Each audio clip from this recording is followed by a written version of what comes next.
Hey guys, howdy, what's going on? Welcome back to another video. Hope all of you are doing well today. We're checking out iOS 13.4.5. What? This is supposed to say 13.4.1 last time I checked. Well, you are correct. That's what we were expecting. But Apple, as they sometimes do, is throwing us kind of a curveball today. Immediately, this feels super strange, but it makes sense if you look at what else Apple is working on, and they've actually done this one time before where they've jumped version numbers. So I want to show you what's new in 13.4.5 Beta 1. If you're excited for the video, drop a like down below. It does seriously help me out, really appreciate you guys, and hit subscribe so you stay up to date on the latest Apple news. So yeah, this is a weird one. This is not normal. If anybody's like, oh yeah, I was totally expecting this, you must be some kind of psychic, because in Apple's history, they've only done this one time before, and it was all the way back on iOS 11. Now, back on the iOS 11 days, this move was unprecedented, but as we saw a few weeks or months after Apple released the iOS 11.2.5 beta, it made perfect sense. Essentially, there are bugs in iOS 11.2 that Apple needs to address, but they can figure that out by themselves, but they would like broader testing for a larger update. So they're releasing a developer beta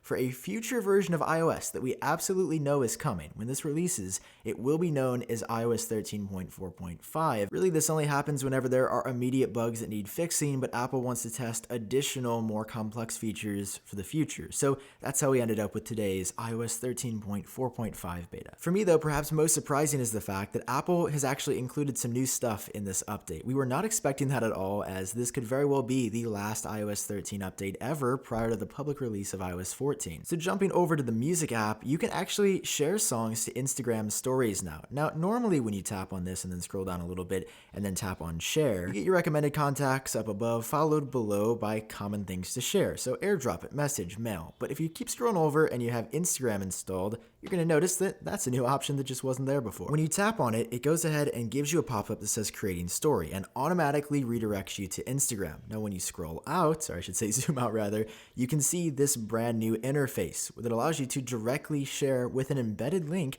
of whatever you're jamming out to. Now, I believe this has been a feature on Spotify pretty much forever. And now, again, it seems like it happens very slowly, but year in and year out, Apple attempts to bring Apple Music in parity with Spotify. Now, what's cool is that this is actually like a live background here to give you some more flavor. A lot of times it's just static. This is actively moving around, very similar to what it looks like when you try to play the lyrics. For example, right here, the backgrounds seem extremely similar, which I'm a huge fan of. I think that Apple did an excellent job with the lyric view in iOS 13, and now they're bringing a little bit of that to Instagram. Of course, up top, you have all your fun stuff, like the ability to draw. So you can draw, actually not in front of it, which I find pretty interesting. You can draw behind it though and say, hey everybody, look, I'm on this new music trend before you. Don't at me when you discover this is your favorite band in just a couple months. Wow, and just like that, I've shared to my story with iOS 13.4.5.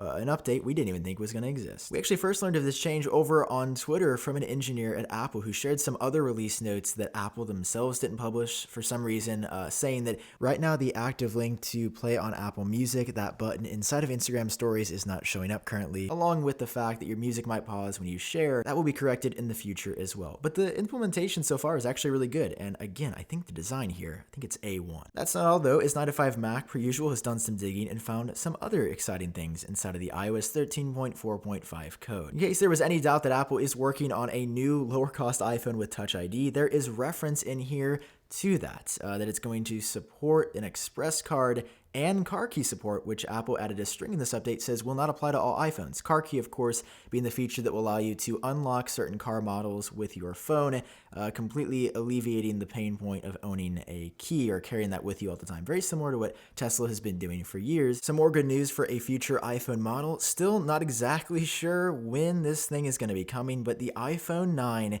it's supposed to be right around the corner, possibly launching later this month, but Apple's timelines have been all over the place with so many employees working from home that I doubt anybody knows for sure except Apple. Finally, it's unclear at this point if Apple has fixed the VPN issue currently inside of iOS 13.3.1 and higher. Apple themselves has confirmed they are working on a fix where your VPN traffic wasn't all being routed through your VPN. Some was going still like straight to Apple, unencrypted, and the whole point of using a VPN is to have encrypted traffic, so a fix is coming, but it isn't entirely clear if it's in 13.4.5 already. There could be an iOS update publicly coming out for everybody later this week that addresses that issue. So that's all for this video. I hope you enjoyed it and you learned something new. If you did, drop a like down below and hit subscribe for more. I've been Sam, hope you're doing well, and I'll see all of you in my next video.